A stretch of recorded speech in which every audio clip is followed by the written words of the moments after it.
appropriately. So welcome to Decentering Police in the World of Diversion. LEAD, Let Everyone Advance with Dignity. We are happy to be here for the 6th International Conference on Law Enforcement and Public Health. My name is Naja Morris, and I am the director of the LEAD National Support Bureau.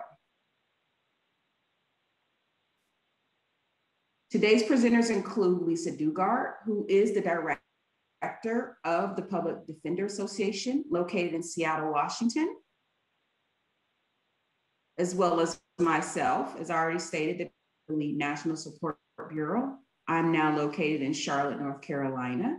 We also are welcoming Tiara Dearborn, who is the Seattle King County LEAD Senior Project Manager located in Seattle, Washington. And last but not least, our slide operator for the day, retired Chief Brendan Cox from Albany, New York. He's the Director of Policing Strategies for the LEAD National Support Bureau. And just a bit about the Bureau. The Bureau is an organization or a board that does international and national support, training, and technical assistance for sites that are interested in developing, launching, and operating LEAD or LEAD-aligned programs. It started the Public Defender Association due to need that was developed and that was created due to the initial LEAD program, which was Law Enforcement Assisted Diversion that started in Seattle, Washington back in 2011. Demand became evident across the country and world as folks started to learn about the LEAD program and wanted to know what it was. And that's how the National Support Bureau got started, is out of the request from numerous jurisdictions and sites around the world for us to provide support and technical assistance in helping other locations launch a LEAD program. It was established in 2016. And like I said, we provide technical assistance, training, and strategic support. And that is what we do. We aren't actually on a national basis doing any direct oversight for sites as much as providing the support around sites to make sure that they are in alignment with our core values, our traditions, and our principles so that they can be designated as running a LEAD site or a LEAD program to fidelity. I will now turn it over to Lisa Dugard. Thanks, Naja. I'm going to, because we're going to focus today on innovations in the LEAD model over the last year, I'm just going to do a real light touch on traditional LEAD. When it was first conceived, LEAD stood for, and still does in many jurisdictions, Law Enforcement Assisted Diversion. And the model is one in which people whose actions, problematic actions, illegal actions, are caused by behavioral health issues or income instability. And LEAD is a mechanism to respond to those problems and not minimize them, but engage people in a community-based care setting away from the criminal legal system as much as possible. So, and it also features a long-term case management approach. This is distinct from a first responder, sort of an alternative first responder model. We often say LEAD is not the answer to the question who comes first, but actually who comes second and stays. So it is about sustained care for people who chronically engage or sort of present and could be engaged through enforcement and prosecution, but their issues do not lend themselves to that kind of resolution. Few barriers. The LEAD model recognizes that the objective is to respond to crime, and it serves no one to turn people away when there's no good alternate response. And then finally, critical to the evolution that we're going to discuss today, in the LEAD 1.0 model, law enforcement officers had to approve all referrals. Either they would make arrest referrals, people that they had probable cause to take into custody, and then would let go in a warm handoff scenario to outreach responders, or social contact referrals who were not under arrest, but whom officers knew were committing crimes, and officers would initiate this alternative response. As you see here, the question, why was it designed in that way to have law enforcement gatekeepers? And the answer is that it was meant, LEAD 1.0 was meant to interrupt business as usual and to provide police where there was a public expectation of police response, an alternate set of tools. Okay, we can go to the next, Brendan. Features of the LEAD 1.0 care model were long-term case management that did not have a set end date, so people could stay with support and care for as long as they needed it. It was field-based. People were not expected to come in for appointments or into the office. We would go out, case managers and outreach workers would go out into the field in a low barrier, no barrier framework. Flexible funds to spend so that case managers could effectively act as though families do when they have some resources and they're trying to help a family member recover from or get through obstacles, and when those yield to spending money. The strength of this 1.0 model was really strong field-based engagement, incredibly resourceful, no barrier case managers with low caseloads. And really what we were trying to accomplish was that it would do better than what happened when people were booked into jail and prosecuted, and we would not break people on purpose and not make things worse. The weakness of the model, though, the care model, was really that it was, while richer than what had come before in terms of the level of care and support people had access to, we did not build into the model access to housing. We did not build into the model access to income supports. Case managers were just fighting for those resources along with everybody else. And because it was field-based and many of our participants were living unsheltered, the level of contact, while more frequent than in many programs, was still averaging a little less than once a week. It was not daily contact. So for many people, for all these reasons, the arc of change was fairly slow. There are many incredible stories of recovery and stabilization through LEAD, but oftentimes that arc of recovery was over a number of years. Okay, we can go to the next. So theme of the day, LEAD was not meant to be a rigid and fixed model. It was meant to expand the transformational window. As we've noted here, it was meant to be a pre-jail. It was originally designed as a pre-jail option. We then, where police who had people in custody could let them go to in a warm handoff, rapidly evolved to include social contact so that officers did not have to take somebody into custody before they could refer them to care. And eventually, we realized that it made sense for police to authorize referral of people who came to their attention because of contact with other sources, other referral sources. So you've already seen an evolution over the first 8 to 9 years of the program. Next slide.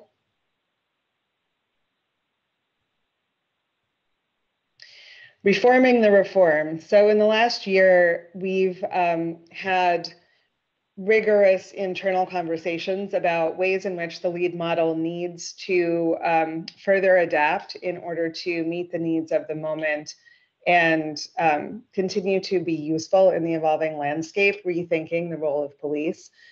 There's an important saying, fall in love with the problem and not with your solution. And we've tried to model that adage with several key adaptations over the last year. The adaptations really hit 3 different points. One, elevating the level of care, expecting more for the people that we're responding for. Ending police gatekeeping, continuing to shift as the world, as the United States and the world become more open to the concept that police don't need to play the most prominent role in inducting people into a community-based care model. And then finally, localizing the focus, making sure that the impact and the promise of this alternate model of response can be felt, not spreading the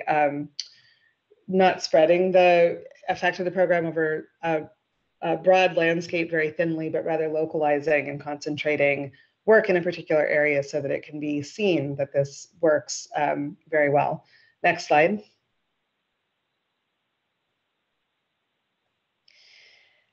Evolving the care model. So Tiara will take the second evolution point about shifting from police gatekeeping. Let me just lightly touch on evolving the care model.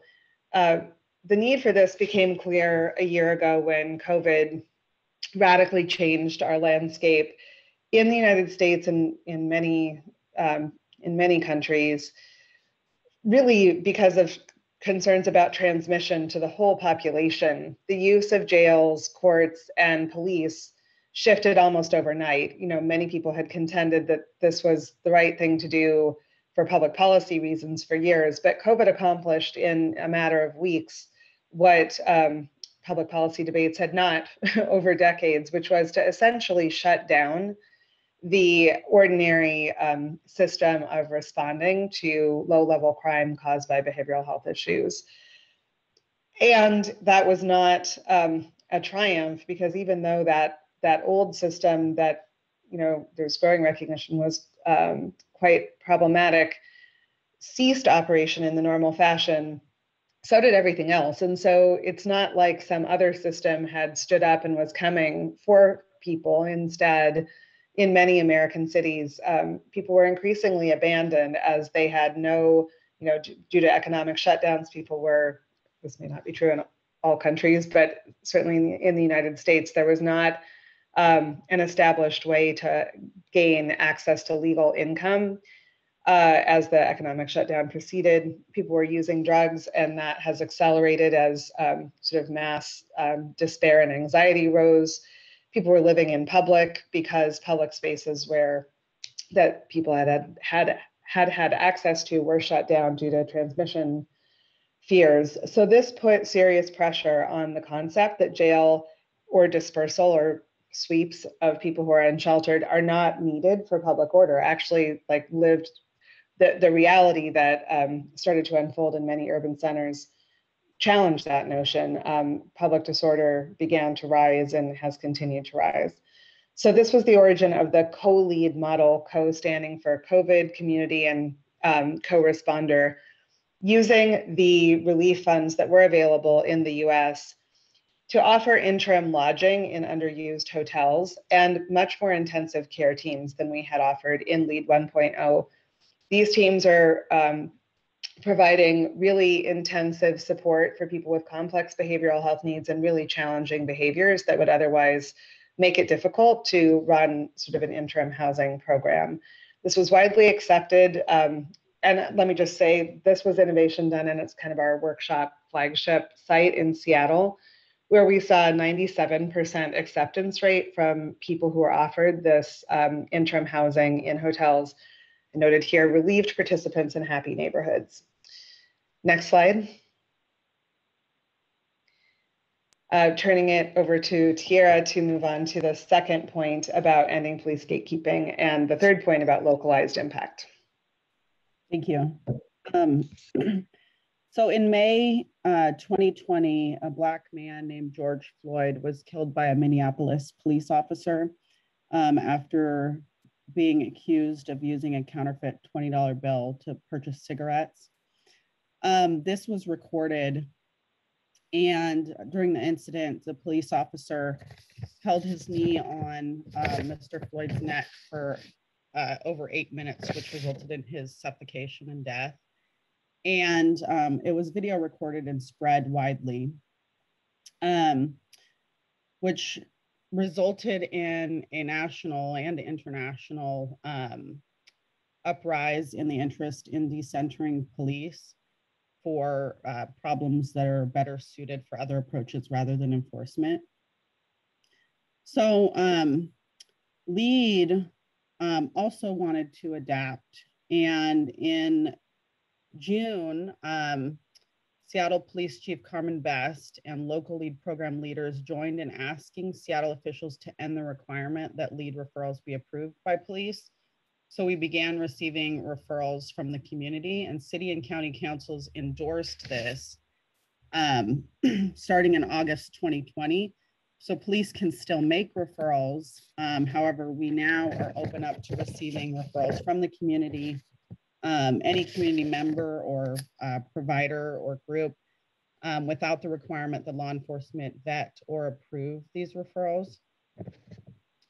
Can you move to the next slide, please? Thank you. More and more businesses are calling lead directly about someone who is trespassing or shoplifting or suspected of engaging in another problematic behavior. And our lead local program director, Tara Moss, states, what is important is that someone responds and responds promptly. And lead does to businesses and other groups. And so there are a lot of businesses who are not, who are now considering using alternatives to calling the police for these sorts of concerns. And what they are saying is the lack of police response and the lack of need for police response. And so a response like lead to these sorts of concerns is more desired. And Chief Best of the chief of police at that time was in support of using or removing the gatekeeping of police for lead. And she quotes, "I'm interested in reconsidering the requirement that police okay every referral to lead and co-lead services. These services are needed throughout our community, and it doesn't seem sensible to require us to approve it before people get the help they need. In any event, due to staffing pressures and COVID-19 health constraints, we aren't likely to be able to prioritize this for the indefinite future. But beyond that, this is the type of work most people in Seattle think the police don't need to take the lead on. I'd appreciate seeing this change." Can you move to the new slide, please? So after that, after opening up to community referrals, we did receive a huge influx of referrals from all sorts of different people in the community, big business groups, businesses, small and large, social service providers, even community members that may engage with individuals who we typically serve or who are suspected of engaging in this sort of problematic behavior. There's a huge community support for this shift. And we've even been asked to respond on the spot during particular instances. And there's just huge support for this sort of response. The removal of the police gatekeeping led to a new name option that we developed, which we call Let Everyone Advance with Dignity. Because referrals do not need to come from law enforcement and do not need to be at the point of arrest. Let Everyone Advance with Dignity seemed like a great adaptation to the name. All right, next slide, please. During this shift in care and during the shift in lead and the spread of COVID-19, and seeing a lot of people end up outside of a lot of shelters closing down, a lot of providers closing down, and need really increasing. We started and developed what we call Just Care, which is a place-based multi-agency evolution to respond to everyone in specified communities living unsheltered, committing offenses related to behavioral health and income instability, excuse me. There are a lot of people congregating outside in encampments or outside of businesses that were that produced an increase in disruption or what was seen as problematic conditions that made it difficult for businesses to continue their work. These are individuals who are impacted by substance use, who are impacted by law enforcement frequently, and who really needed an elevated level of care in order to be able to provide the response that the community needed. And this elevated level of care was able to be provided without or with very little police involvement. Really high engagement with the community as far as the process and as the work was going on. We developed a multi-provider hotel-based response to sheltering individuals who typically engage in this sort of behavior. And we have a video to demonstrate this work. Do we have time for a video? Let me see. Yeah, probably. Let's play it. It's only a minute. If you want to click that, Brendan, please.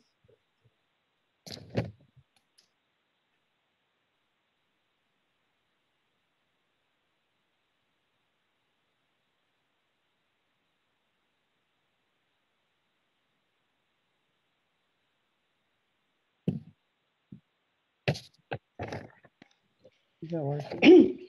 Yeah, the video is not embedded. You have to access it through that link, and I'm not sure that we're going to pull that off, but unless Brendan has very advanced skills, which he may.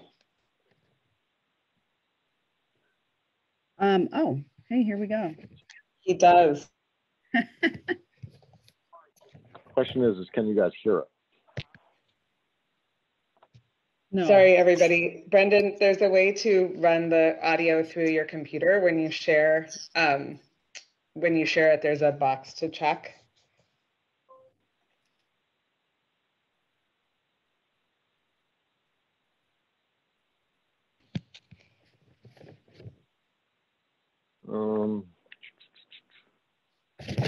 If this while Brendan's working on that, I can sort of describe it. If we don't end up showing it, we can share the link.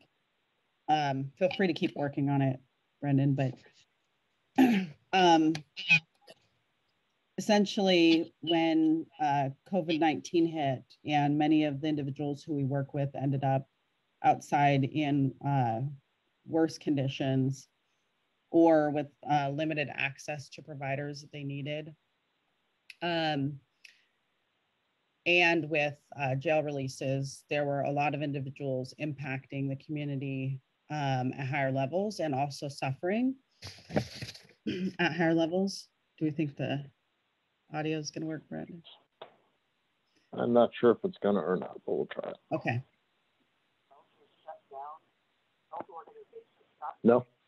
No, I think I can hear it from your computer. But essentially, Public Defender Association worked as a project manager to gather a number of providers who provide different levels of care and culturally competent levels of care for individuals. And we developed a very large outreach team who works to outreach to individuals, locate areas that are of concern to the city, and provide some of the basic needs and supplies that would reduce the impact of the locations on the surrounding community, and also increase the increase better conditions for the individuals living outside. Individuals are then moved into hotel rooms or offered hotel rooms with an appropriate provider that's identified by the consortium, and receive intensive care in the hotel rooms in order to stabilize, receive the supplies needed, and then begin working on long-term goals with supportive staff in the hotel rooms. Other things that Just Care works on is improving the conditions outdoors. So we work on specific areas that are seen as problematic to the community and are at risk of police enforcement or engagement. Areas that have a lot of people or are blocking entrances or seen as problematic in other ways. Individuals who are extremely vulnerable. We've seen a huge support for this response from businesses. A lot of city officials are extremely supportive, a lot of individuals, and a lot of community group leaders. I know we didn't get the video up. Does anyone want to add to Just Care response? And we probably need to move on. That's great, Tiara. Thank you. Go ahead, Brendan. Thanks.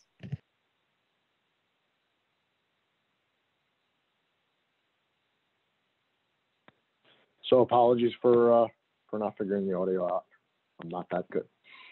So from a national perspective, so I still kind of consider myself being involved in policing and being involved for 27 years. I'm sure there's some folks that are like, okay, well, what about policing? Like, what's this going to look like? Well, first and foremost, LEAD 1.0, so police-centered diversion, still exists, and like they still exist for a reason. That's because we still need to change the business as usual. And a lot of folks nationally are still at police diversions, and there's nothing wrong with that. We still know that we need to have a paradigm shift, and we still know that people are still having problematic behavior in the community, and that community's first call is to 911, and that if until we change that shift, until we make that shift, we're not going to be to the point of being able to do community referrals across the country. And that until we change the way we think, we're not going to be there. So, there's a lot of reasons for that. The 2020 was a difficult year for everybody, and we're still, of course, still living that in 2021. Both Elisa and Tiara both talked about both the pandemic and George Floyd. And those two incidents that we're still living around pushed us from a country and from a global perspective to really look at what we were doing. I used to tell people when I was a police chief to put me out of business. And I'll challenge people to do that as the director of policing strategies for the LEAD National Support Bureau, to put me out of business. We need to find a different way to do things. We have legislative bodies that are slow to act, and some of those legislative bodies don't act at all. They all talk a good game and say that we should stop arresting people for substance use disorders, stop arresting people for mental illness, to treat our homeless more humanely. But they still leave it on the doorsteps of our police officers to deal with the issues 24 hours a day, 7 days a week. So, when I first saw LEAD when I was in Albany, it came to mind of like, yeah, we got to do this. Like, we have to change the way we're doing policing. And LEAD 1.0 has helped us to do that.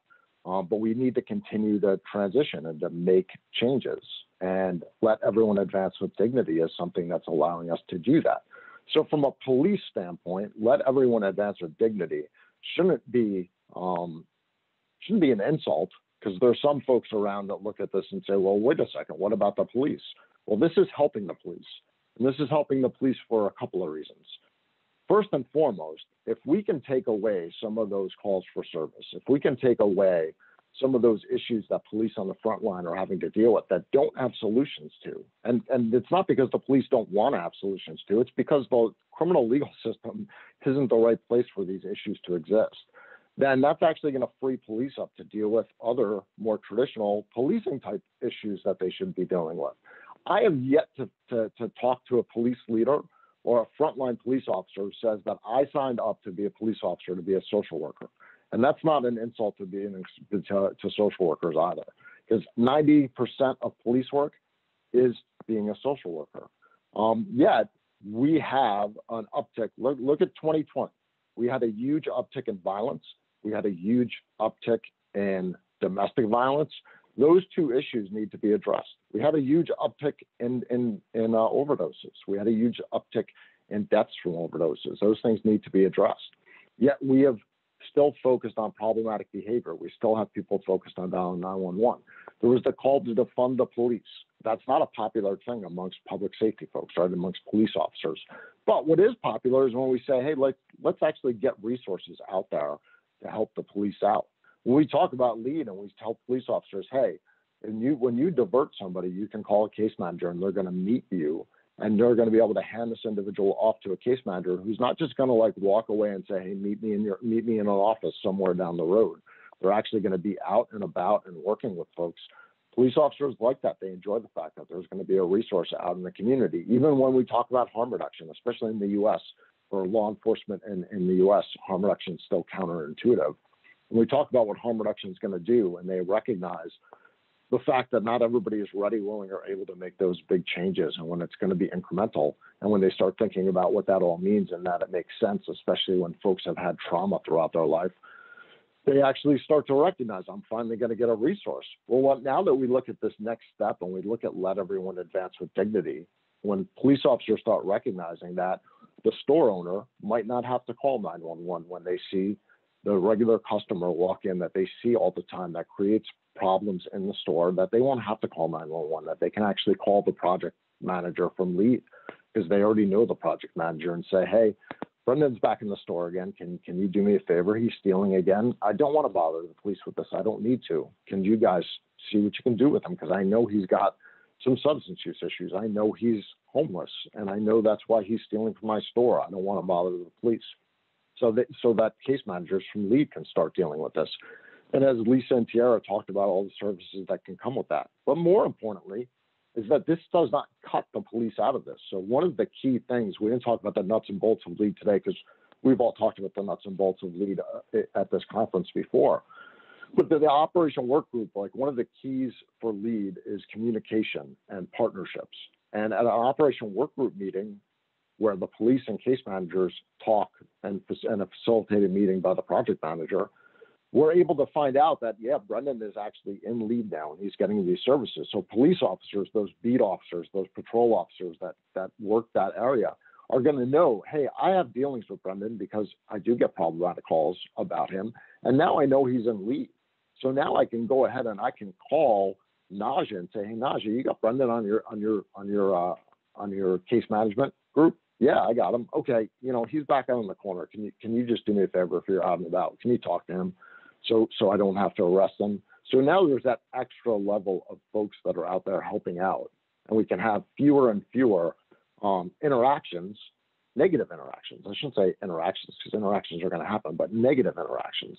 So this is ultimately a positive for law enforcement. This is actually doing what we've all been asking for years. This is about bringing things to the next level. This is recognizing that we're actually finally getting what we've asked for other folks to be able to respond, to deal with folks that have substance use disorders, mental illness, living in poverty, that are homeless, and committing crimes or having problematic behavior because of that in the community, and having that alternative response. But still recognizing that we still have to deal with, at times when police respond to those criminal actions or have those interactions, still having that ability to make referrals and diversions themselves. So this is kind of like the best of all worlds for police, and that's how it should be looked at. So I'm going to turn it over to my partner, Naja, so she can talk about how we've been kind of working with jurisdictions on actually making this next step into let everyone advance with dignity.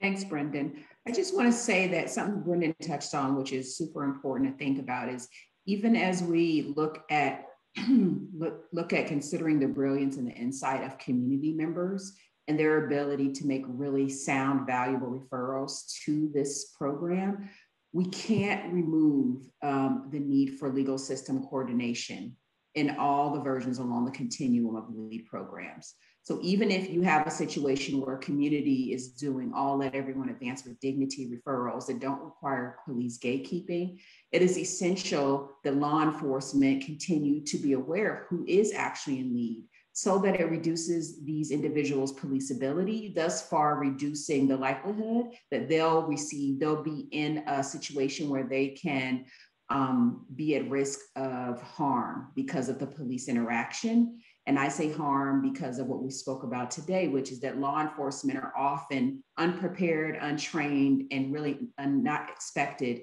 to provide the type of care and response that they oftentimes find themselves being required to do, which, as we see continuously again and again, leads to harmful interactions, sometimes injury, and too often death. So it's very important for legal system coordination to continue, as well as not losing the channel for diversions when needed. So even if a jurisdiction decides to do primarily community referrals to Let Everyone Advance with Dignity pathway, it's also essential that if and when law enforcement come across an individual where a diversion would be needed or necessary or be the sound thing to do, officers still need to be trained and still need to have that option available and have that tool in their tool belt to be able to make these diversions so that folks can get into services and into care and into a continuum of a response that's much helpful and that is more, not less. I will now turn back over to Lisa, who will be taking questions and possibly wrapping up with any last comments.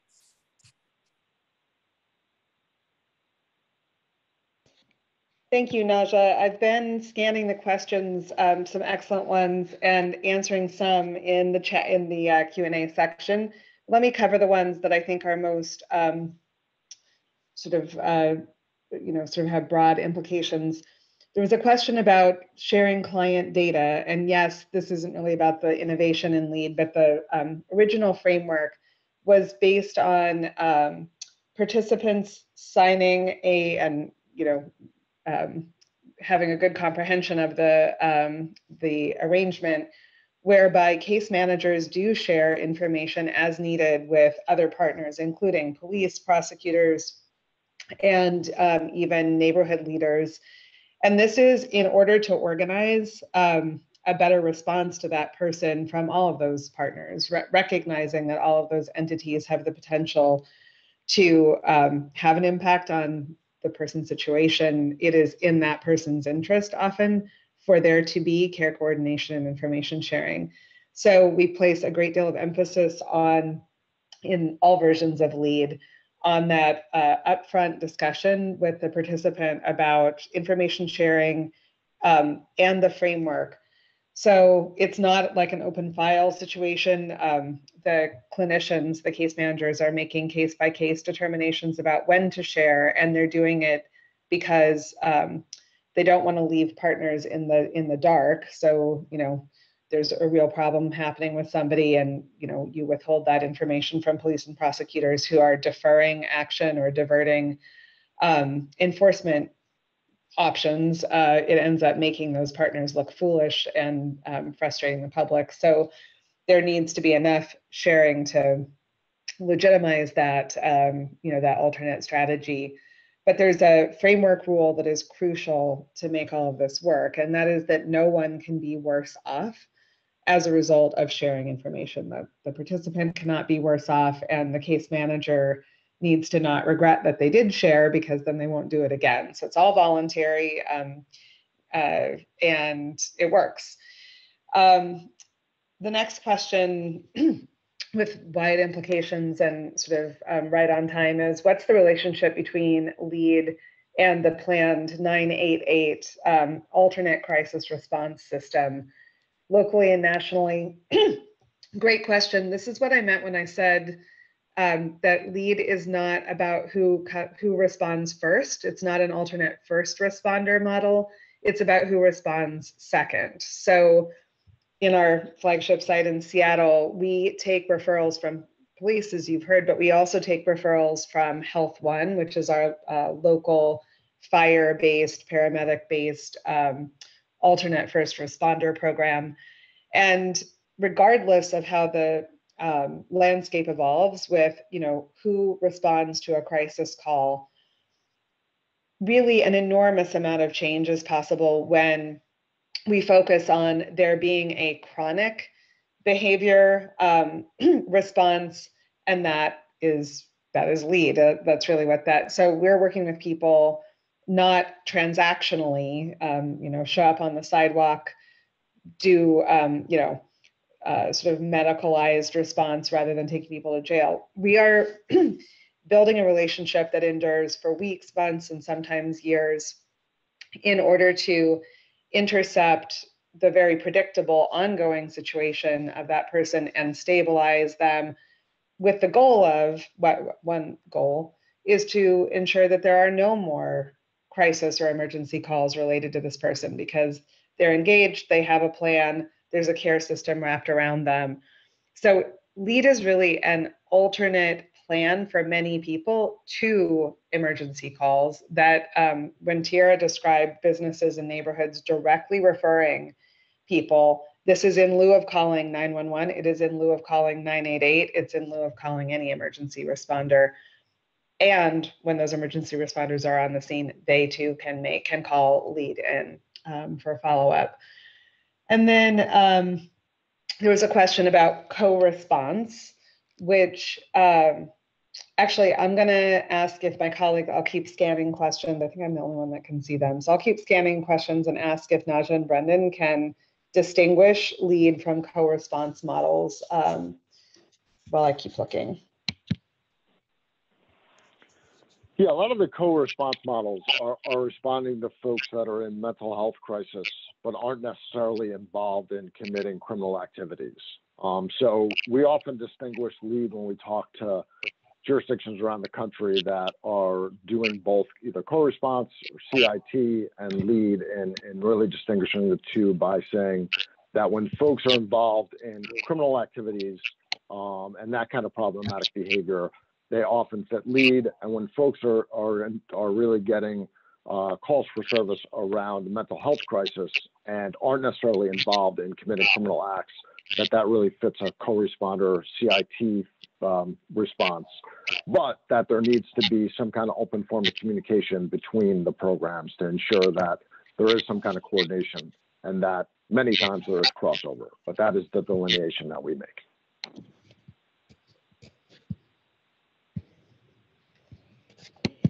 I think that is, there's a question about persuading law enforcement to do data collection. And this is, you know, data and diversion is a complex landscape because I don't think I'm directly answering the question that that the person who posed it was getting at, but I'm going to say something else about data. So apologies. And that is this, that so much of data-based assessment of the efficacy of diversion programs is, you know, looking at the old, you know, what was happening with people going through the old criminal legal system. Increasingly, that system is changing so rapidly that a baseline for comparative outcomes is really, really hard to establish.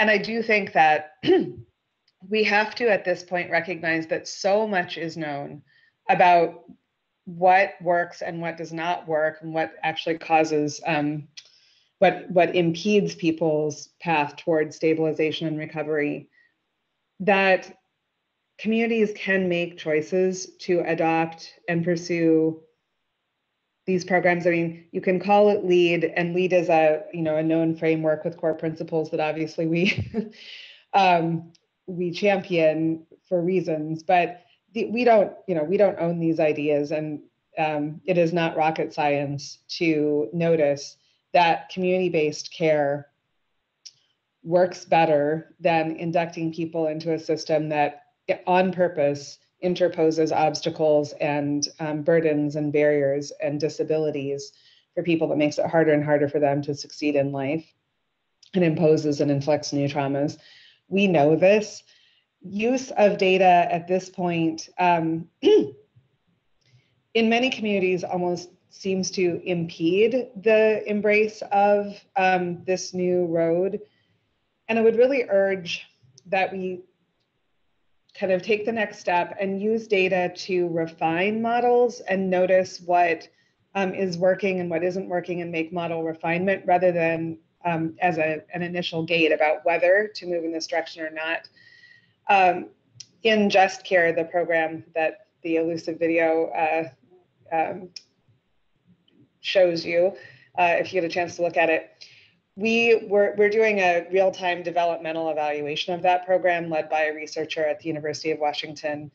And, you know, it was able to show that a major barrier for people staying in this, this program, this interim housing and intensive care program, that was working so well from a community perspective in reducing public disorder. A major impediment for people staying in it was the simple fact that they didn't like the food. The food that was being provided in this, again, was sort of in early days of COVID. And so, you know, restaurants were shut down. There were not a lot of options. We were having food delivered into these hotels, and it was kind of a, you know, sack lunch type of model. And it was just going, the food was going unclaimed, and people had to go out about and do things to get food that was compromising their ability to sort of follow the rules of the interim housing program. That simple use of data allowed us to correct for that sort of you know, satisfaction barrier for participants. We fixed it, moved to crock pots, microwaves, and a lot of self-preparation of food. And the satisfaction level rose and people remained engaged, and we were able to reestablish compliance with those sort of rules of using these hotels. So use of data to not, you know, teach ourselves the same lessons over and over that are already well established, but rather to improve receptivity and sustainment within these models and make continued adjustments. That is really where we're making most effective use of data these days. I think we're just about out of time. Any closing thoughts from my colleagues? No, that's great. Thank you everyone for joining us. We hope you all have a wonderful rest of the conference, and we look forward to seeing you in other sessions. Take care and stay safe.